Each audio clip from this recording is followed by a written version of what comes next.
financial performance measurement. This is your next chapter after target setting, financial performance. Quite simple questions, not very difficult. Let's see 16.2. The following summarized statement of financial position is available for L company. So they are giving you some part of the balance sheet. It is called extract from the balance sheet. And non-current assets are 31,000, current assets are 3541,250, and then equity liabilities. And they say, what is the value of asset test ratio? So your question is that how much is your asset test ratio? Now, this is a ratio analysis question. There are two types of ratios. First, I must tell you, one is called, current ratio.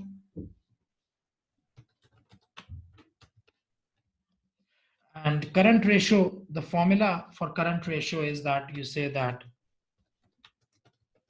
current assets divided by current liabilities. And we know that within current assets, you have receivable, cash, and inventory.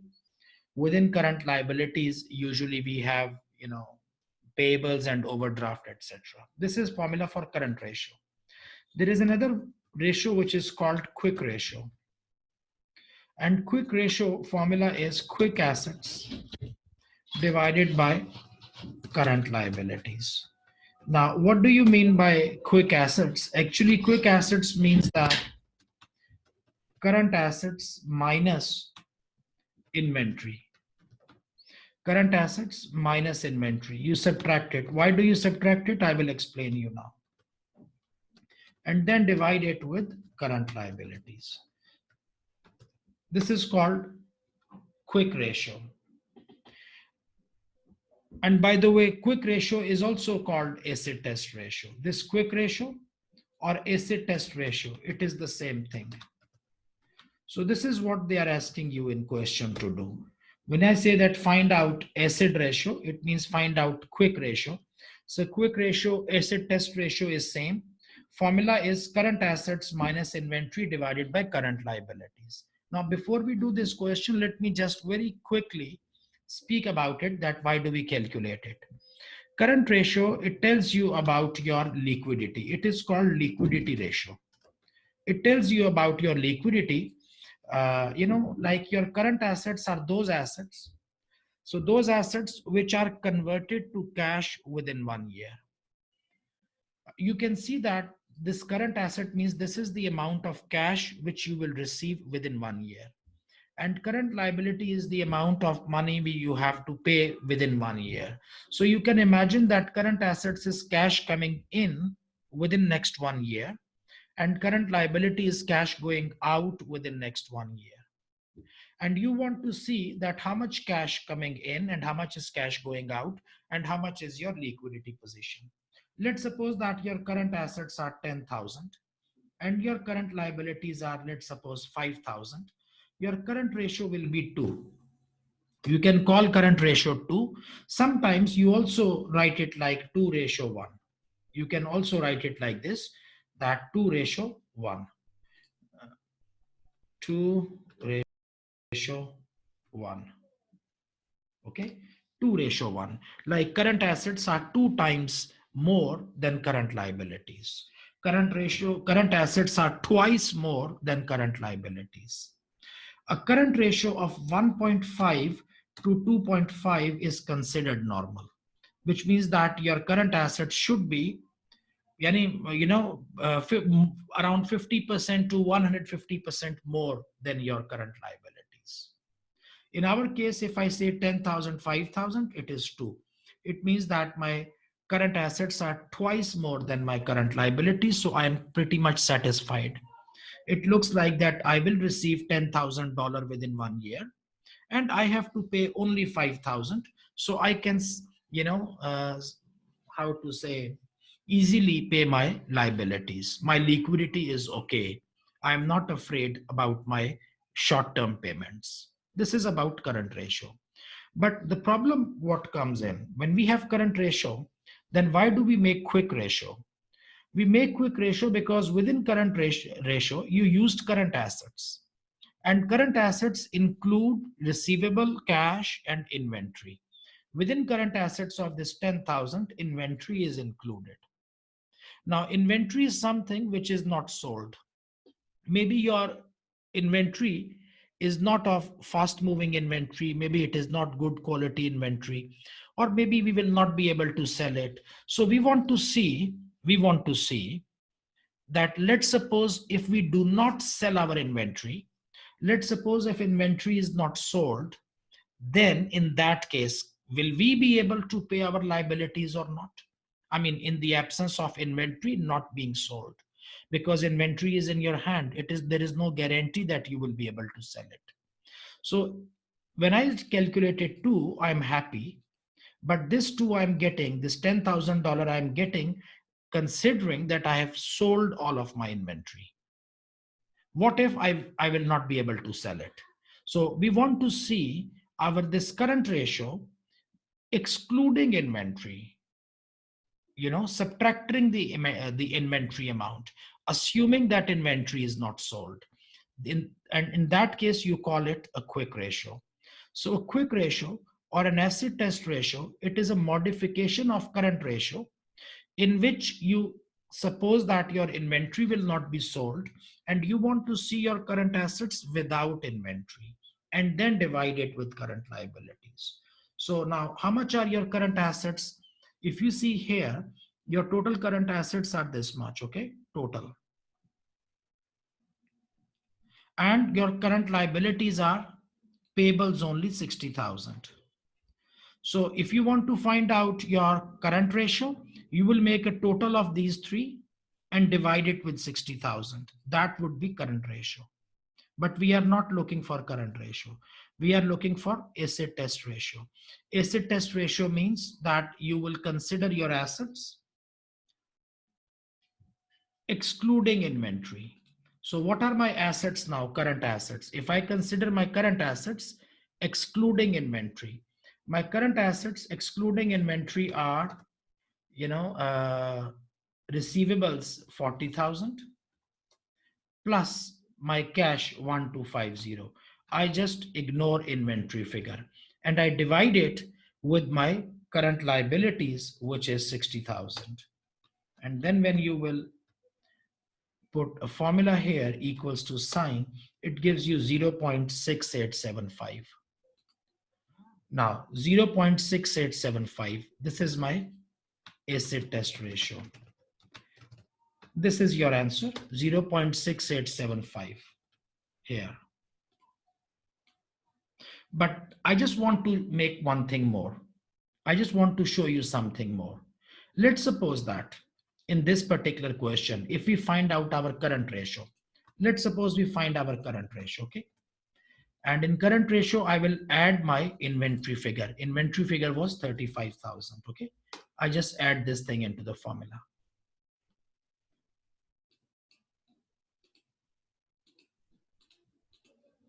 Why it is not appearing like this, okay?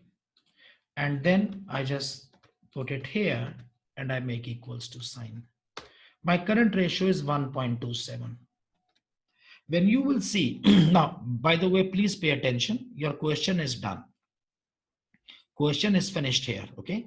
Your answer is here, 0.6875. Now I just want to analyze this situation. If I calculate my current ratio comes out to be 1.27. Okay, it has to be, current ratio or liquidity has to be greater than 1. Because when I see these numbers, it looks like that I have my current assets 27% more than my current liabilities. 1.27 means 27% more. Because how much were your current assets? Your current assets were, let's make a total. Your current assets were 76 and your current liabilities were 60,000. So it looked like that you will receive 76,000 and you will have to pay 60,000.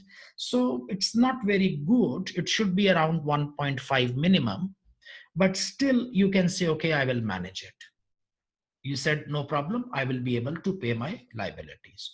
But if I make it like this, under acid test ratio,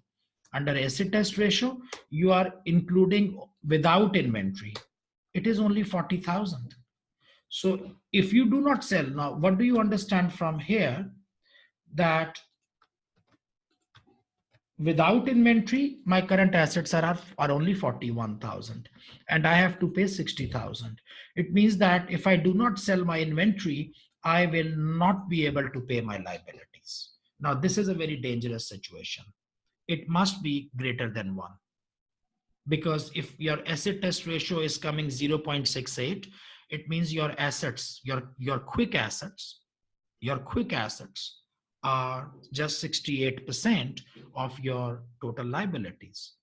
And you will be receiving 41,000 and you will have to pay 60,000. So it means you cannot make your payment. You cannot pay your liability without selling inventories. So this is called asset test ratio. I just explained a little bit more because that was the first question. So it was kind of a revision from chapter. Let's do 16.3. 16.3. Let me make a little bit bigger. It says that the following question is taken from the December 2011 exam. A company has current assets of 1.8 million. Current assets of 1.8 million. It means it includes receivable, cash, inventory, everything, including inventory of 0.5. So if total current assets are 1.8, inventory is 0.5, it means that your quick assets are 1.3 and current liabilities of 1 million. What would be the effect on the value of current and acid test ratios if the company bought more raw material inventory on the 3-month credit? Okay, so when you purchase inventory on 3-month credit, your liabilities will increase. On the other hand, your inventory will increase. So within your current assets will go up, but within current assets, cash will not go up, receivable will not go up, inventory will go up. So when inventory is increasing, your acid test ratio definitely is decreasing, and your current ratio will also decrease. Your current ratio will decrease because liabilities are decreasing, and your acid test ratio both will decrease. You can actually imagine some numbers here. Whenever you are in such a situation, and I would suggest you as students, when I was at your age or at your level, I was also doing such things, that I made my numbers. I said, okay, I have 1.3, my cash and receivable, 0.5 is my, how to say, total current assets. And then I had my liabilities, which are 1 million.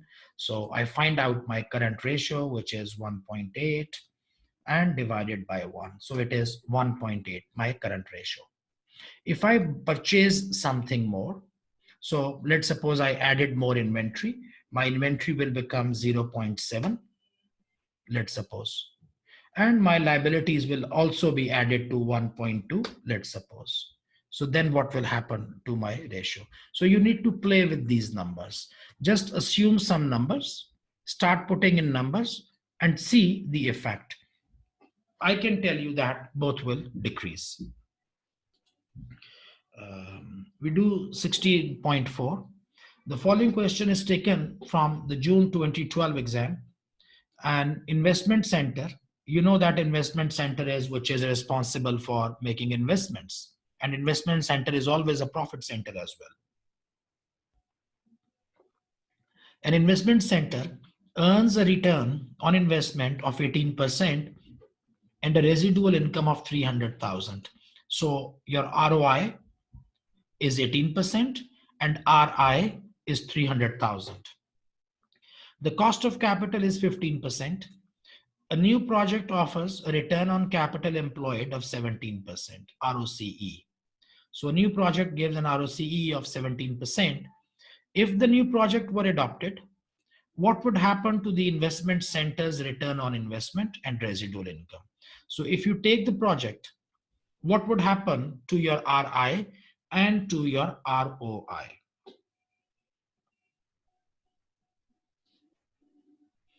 So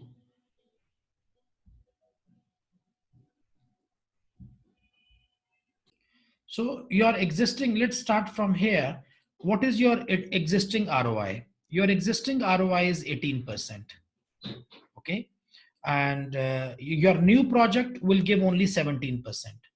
So when you are already making 18% and the new project you pick up at a lower rate, so definitely your return on investment will go down. That is for sure, because the new project is giving a lower return. So after taking this project, your average return will be 17 point something. Okay. It, because you are taking a project with a lower ROI. So ROI will decrease. On the other hand, your residual income, let's suppose that residual income before was X dollar. Now it will be X plus 300,000, because this new project is giving you 300K. So whatever you were earning before, because residual income is always in dollars term, whatever you were earning before, 300K further will add. So your ROI will go up. So residual income goes up, return on investment ROI goes down. So ROI goes down and RI goes up. This is the option. D. D is your answer. So that was also quite simple. Then we do 16.5. Pretty simple. I don't need to do anything from here. It says that an extract from a company's financial results for 2006 was shown below. Sales, cost of sales, and they just trying to be very clever. Sales minus this one is called gross profit. Okay, this is your GP, gross profit. They ask you what is the gross profit percentage for 2006. What you need to do, gross profit divided by your sales. That's all. You just have to divide gross profit with sales. So I would say that it is 3450 divided by 5400. Okay. And just find out here what is the percentage. And the important thing is it says what is the percentage. So I put it in percentage and it says to 1 decimal place. So if I write 64%,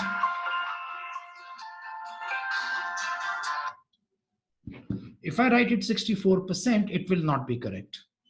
So you should pay attention that they're asking you to 1 decimal place. Must be careful. 1 decimal place. And when it says 1 decimal place, you should increase your decimal places like this. Your answer should be 63.9. If you write 63.89, it is wrong. If you write it 64, it is wrong. It is possible that sometime it is 64.0.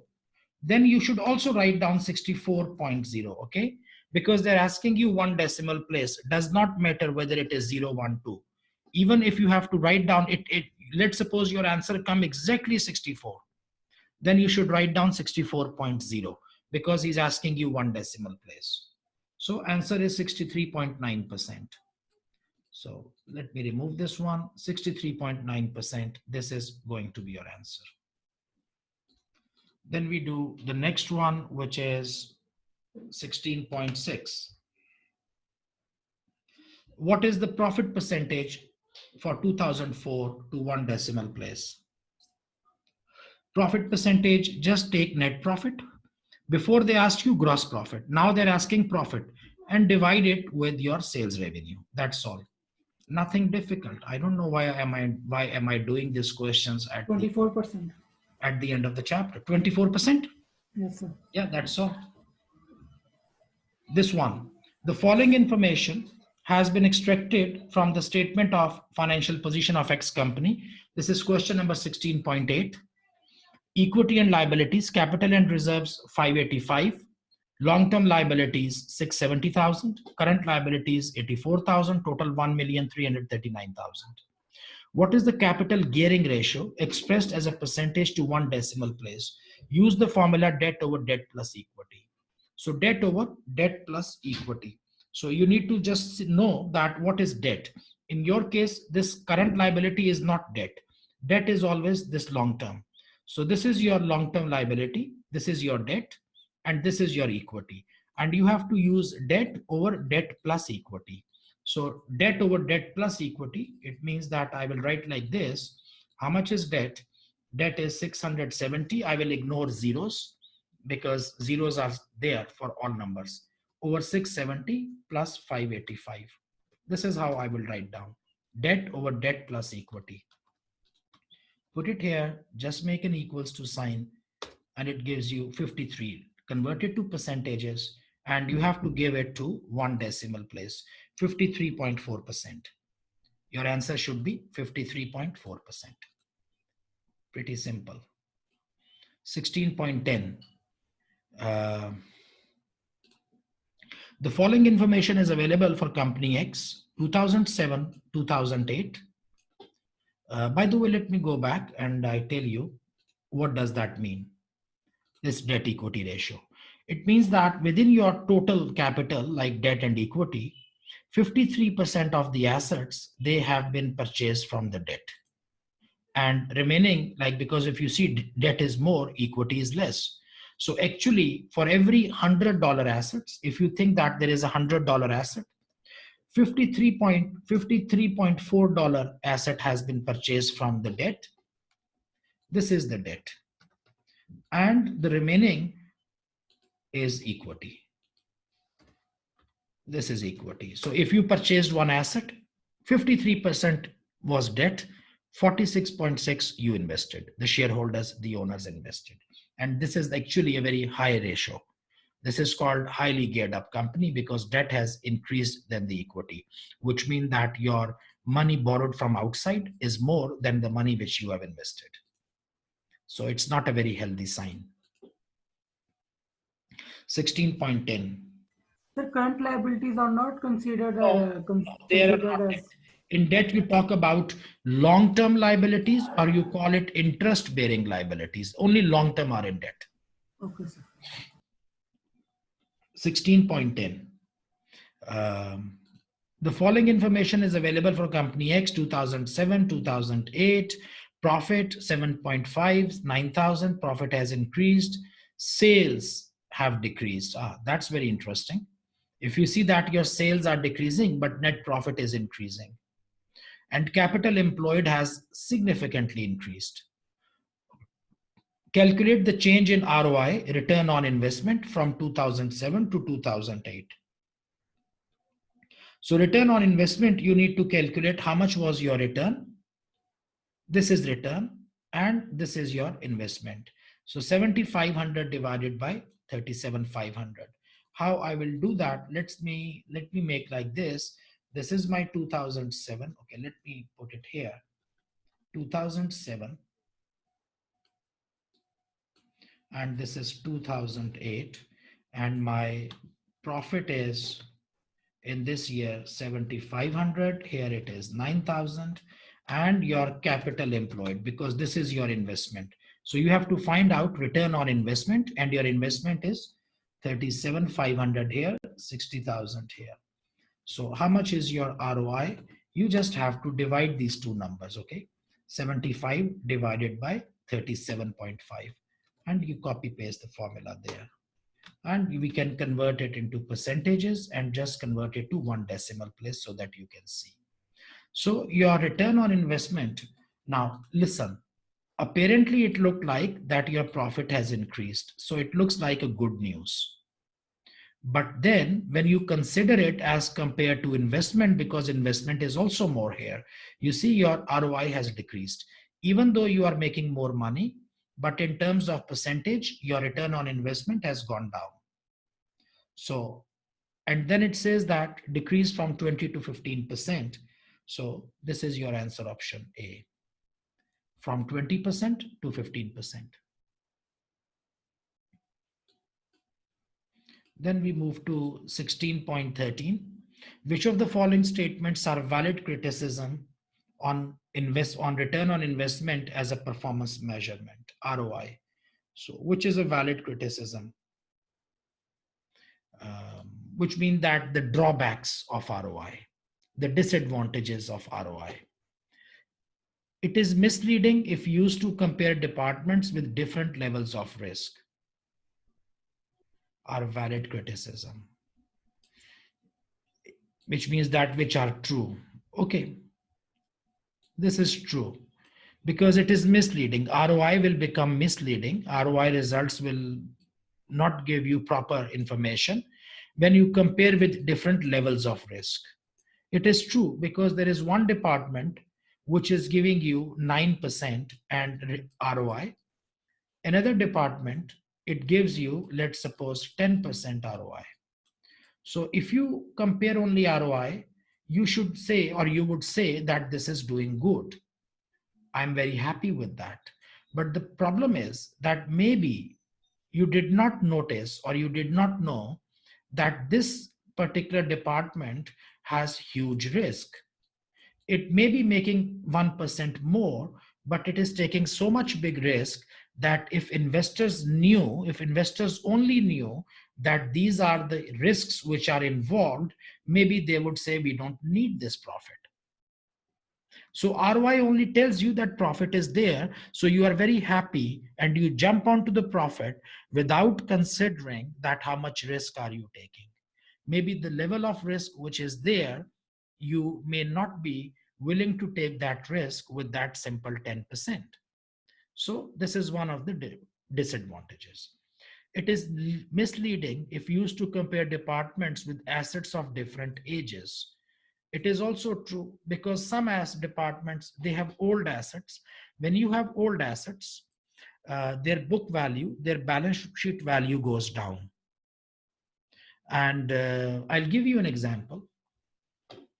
And therefore the ROI will ROI will look better. I think I explained this in the video lecture also. Yes, sir. You explained in this portal video. Yeah, so this is also one of the disadvantages. And its use may discourage investment in new or replacement assets. It is also true because when you are considering ROI, so it will discourage purchasing of new assets. Because let's suppose that you have an old truck which is for $50,000.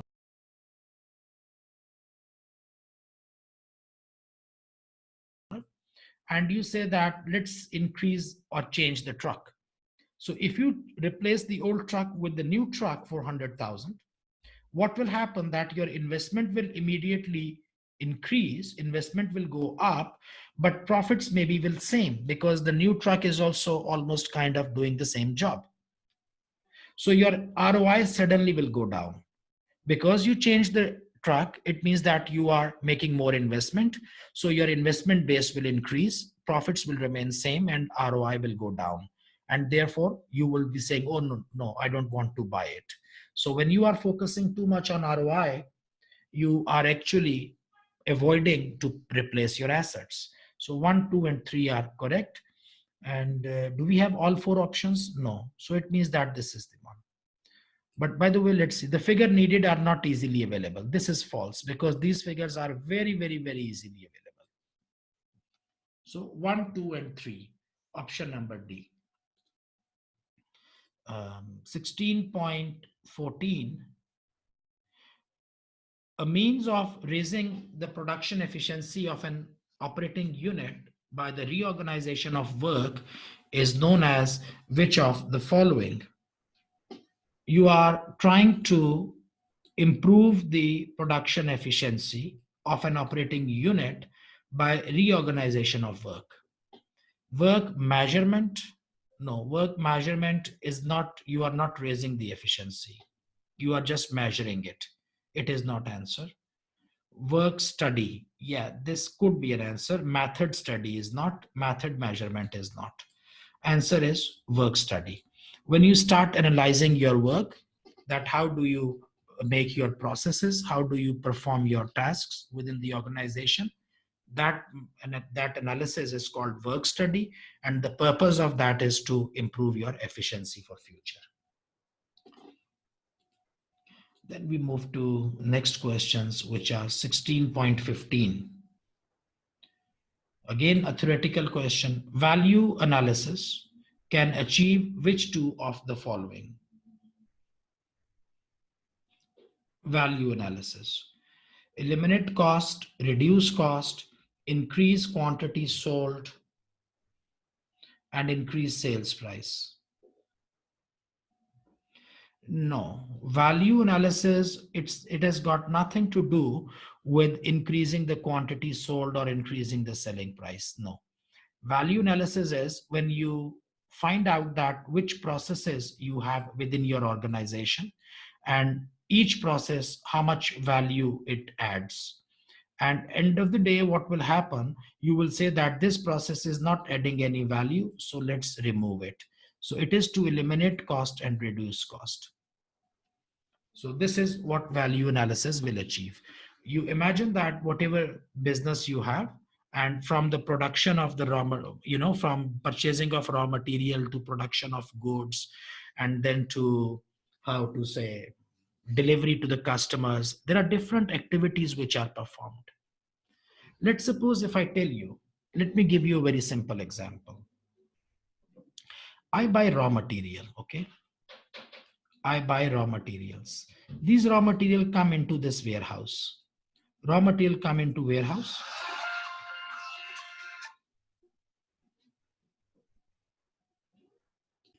So let's suppose that you purchase this raw material and you bring raw material in your warehouse. And this raw material, it remains in your warehouse for some days. Maybe it remains in your warehouse for 10 days. Now, you know that, or probably finished goods. Let's not make things confusing. Let's call it finished goods. I bring some goods, I put them into my finished goods. You are my customer. You come in and you say, how much is the table? I say table is for, I don't know, $100. Next month you come back again and you say, I want to buy one table. What is the price? I say $110. And you would say that, last time you gave it to me for 100, now you are asking 110. Why you ask $10 more? I say because this table, it remains in the warehouse for more number of days. I brought the table, I kept it in the warehouse for 1 month, and while the table remained in the warehouse for 1 month, I incurred some warehouse cost. So this is my holding cost or storing cost of the table. So you must pay for to me $10 because I kept the table for 10 days in warehouse. Now, as a customer, you are not interested in paying in this money, okay? You say, I don't care whether the table remains in the finished good warehouse or it does not remain in the warehouse. I will not pay for this money. This is your problem. Why do you keep it in your warehouse for so many days? So my customers, they do not see any value in this process, okay? For customer, there is no value in this process and they will not pay to me. So through the process of value analysis, I will see that within my business, which different activities I perform. One activity is my finished good warehouse, and this is a non-value adding activity. Customers usually do not pay for that because it does not add value to them. So let's remove this thing, or let's decrease this cost. Then there is a cost which is called delivery. Okay. Customer says, how much is the table? I say 100. And he says, please deliver it to my office. I say 110. $10 I will charge you for the delivery. And this customer will agree that, okay, I understand. If you are delivering the good, you must take the money. So probably delivery is a value adding activity. Customer is willing to pay for that. But customer is definitely not willing to pay for my finished good warehouse, for my raw material warehouse, etc. So when you do your value analysis, what you are doing, you are eliminating the cost and you are reducing the cost. 16.16, value analysis considers, let me make it a little bit bigger so that you can read it. Value analysis considers four aspects of value. What are they? Four aspects of value: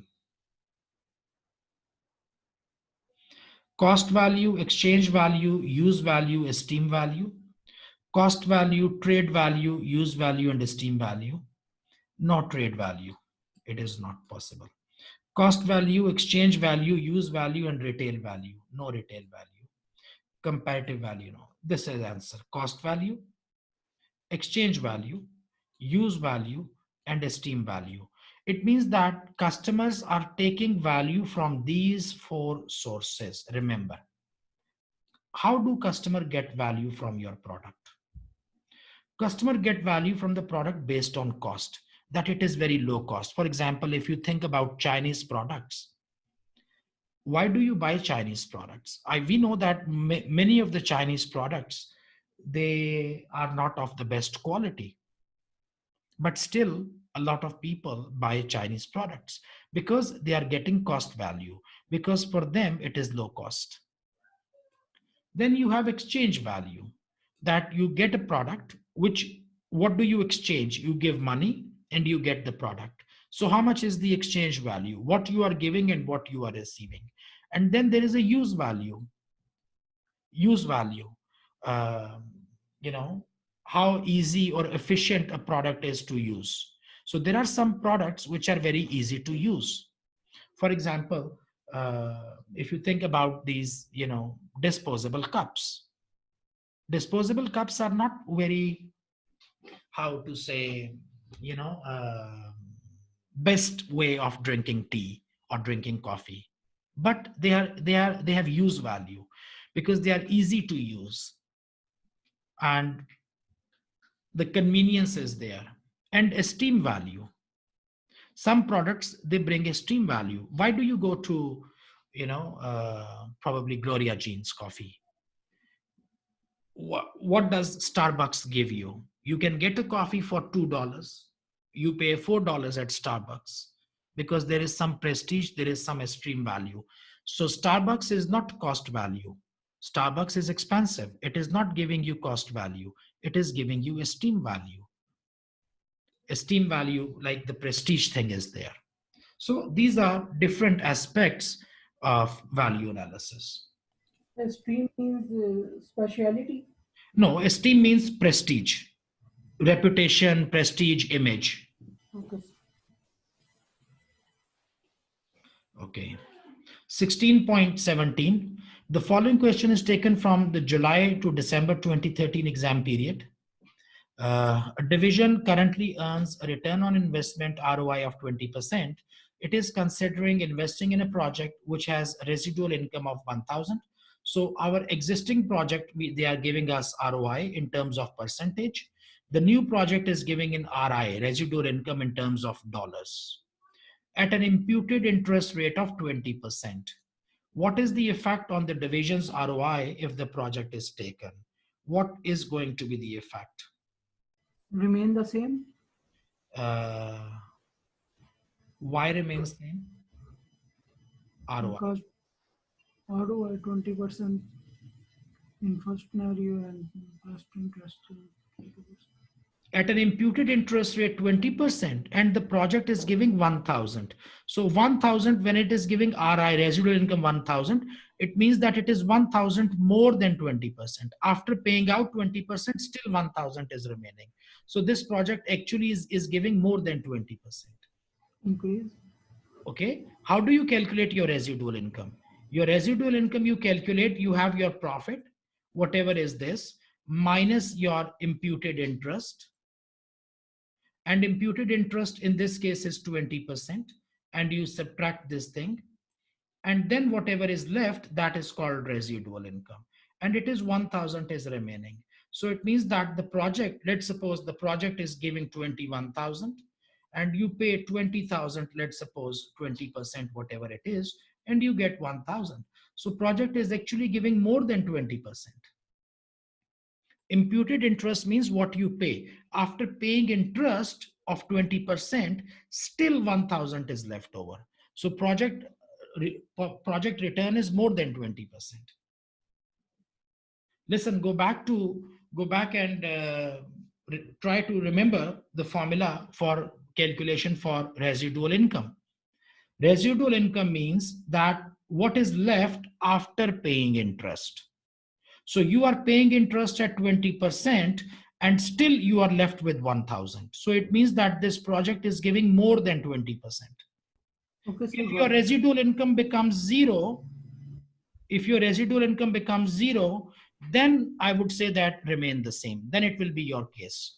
Residual Okay, sir. income is 0. It means you are giving 20% out as interest, and residual income is 0. So project is earning only 20%, and 20 I was earning before, 20 this project is giving. There will be no change if it is 0. But in this case, they say residual income is 1,000. It means that after paying interest of 20%, the project still makes a profit of 1,000. So it means that the project is making more than 20%. Maybe the project is making 22%. It is making more than 20%, because 20% is the interest which you are paying out. And after paying out, you still have some money in your hand. So answer is it will increase. Then we do 16.18 and 19. Last two questions, theoretical questions. These I leave to you people. Don't want to do everything. Few things you should also do. 16.18 and 19, last two questions, you guys will do.